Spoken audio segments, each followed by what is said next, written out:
Welcome everyone, this is the ASVP experience. I'm your host, ASVP. And just breaking news, Cain Velasquez has been released from WWE, which is pretty crazy. He's on a high-paying contract. You'd think they'll do big things with him, but no. WWE has let him go. Now, before starting the Raw review, this Raw was actually pretty cool. It had, longer matches than previous. It didn't really have a lot of squash matches like, in recent Raws. It actually had some storyline building up to it. Apollo Crews might be your new United States champion. You'll have to wait in here. Now, starting off Raw, we had the VIP lounge. Opening segment, you have all three competitors of Raw. You have, Aleister Black coming out. You have Rey Mysterio and Apollo Crews. And just before stuff started heating up with them, you had the stable of Zelina Vega coming out with Austin Theory, Andrade, and Angel Garza. And it turned out to be a three-man tag match. And it was pretty good, not gonna lie. It was pretty decent. Good way to start Raw. It's better than, starting it just with a 30-second promo of Becky or Drew coming out, just saying why they are the champ, and then that's it. Really liked it. It was something different. Apollo wins. Apollo pins Andrade. Now, which was pretty good, actually. And it gave Apollo, just a breath of fresh air. Because we're just used to him saying lose. And now, the good thing without having a crowd at WWE, at Raw, SmackDown, and NXT, is that people like Apollo who get no buzz, no boos, no cheers, nothing. The crowd doesn't react to him at all. And it's good for them to put him in matches now, just so they can build him up a little bit. And it gets people going for him. So Apollo wins that match. Then backstage, Apollo goes up to Andrade and he issues a US title match for later on that night. And, Zelina goes, "You're on." And then throughout the night as well, we also had the 25th anniversary of Triple H. We have some matches of previous matches of his, promo segments, which is pretty cool actually, that it breaks it up a little bit. It's cool to see. Anyways, our next match we have Asuka taking on Nia Jax, taking on Shayna Baszler. Now, this is pretty much would have been a giveaway if they did it on Raw, which is probably a main event, match for me. Just because Shayna and Asuka's in there. Not so Nia Jax, but it would be a great match. And I'm happy that the match, how it took place, it didn't start. And you had Nia Jax taking out both Shayna Baszler and Asuka, and she brings a ladder in the ring. And, she's standing on top. I like that they did that and they didn't have a match. Because, that's real giveaway. Though it would have been good to watch. Next up, we have Bobby Lashley taking on Denzel Danger Net. And before the match started, Bobby talks to Lana and he goes, I just want you to stay in the back, and then she got a little bit upset, and he's like, no, it's because you look so great, and it just distracts me from your looks distract me from the match. And Lana goes, okay, she's okay to stay. Anyways, Lashley comes out, squashes Denzel, wins, and then the commentators alluded to, did Lashley, was he so much on form today? Was it because Lana wasn't there? Which is also just building their storyline. Then we had Liv Morgan taking on Ruby Riott.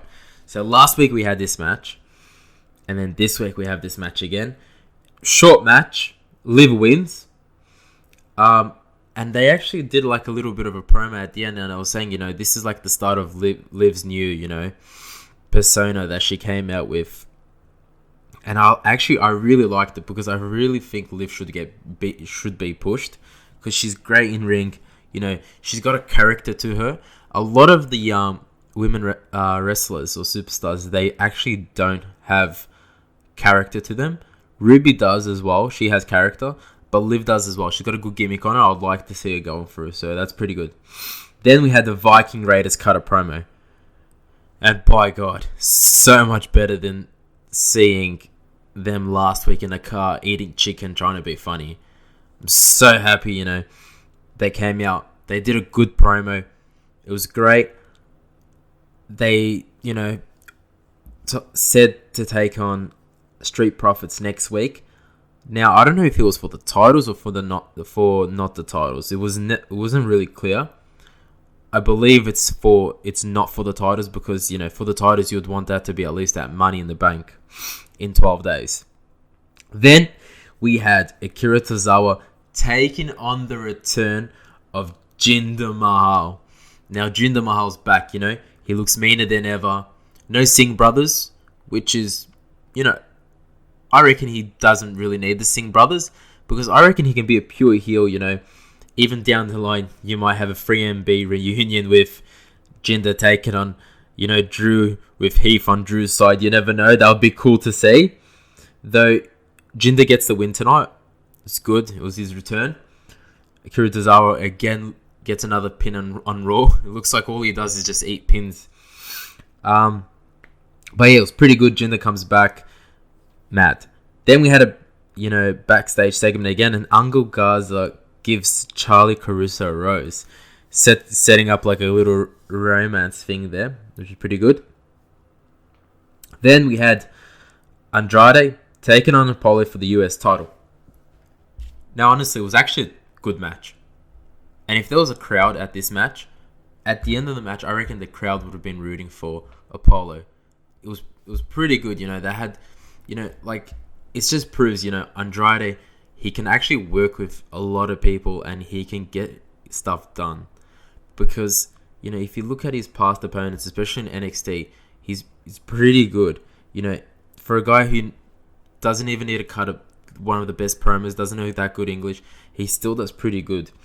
During the match, midway, Apollo tweaks his knee a little bit, and they played off that at the end. He came for a top, on the top rope, he came for a dive onto Andrade. Andrade moves out. Apollo hits his knees, unable to compete. Andrade gets the win. You see Apollo later at the night. He's on crutches. He's crying. He's mortified. I like that. He's actually out with his, I believe, a kayfabe injury. He's out of the Money in the Bank ladder match. So we might have someone else in there. It might be Otis, which I don't think. I reckon they'll be doing a they'll be doing too much with him and Dolph and Mandy and all that. So I don't think it will be Otis. But hopefully we see who's going to be in there. Maybe Jinder Mahal will make, his comeback to Money in the Bank and win it. You never know. But yeah, it was pretty good. So I reckon they might, after, play on the knee injury, comes back to take on Andrade again, which is pretty cool. Then we had the team of Cedric Alexander and Ricochet taking on Ever Rise. Ever Rise looked like a pretty funny team. But at the end, Alex and Ricochet get the win. Then we had Drew McIntyre and the Messiah, Seth Rollins, coming out for a contract signing. Drew sitting, telling him just to sign it quickly. It's Seth, he's the one that anyways initiated the match. He's giving it to him, he's granting it to him, just sign the contract, leave. But Seth, he pledges to him, he's like, look, Drew, just give me that title. I'll take the burden away from you. I know how it is. I know how I suffered when I had the title. It was actually a pretty decent promo. Hopefully Drew beats him though. At the end, Drew comes out. What's his name? Buddy Murphy comes out. To help Seth. They take out Drew, and then Seth and Buddy Murphy hug, which is pretty cool. Now that was the end of the Raw. Stay tuned for more during the week reviews of NXT, SmackDown. I'll let you to it. Thanks for watching and listening.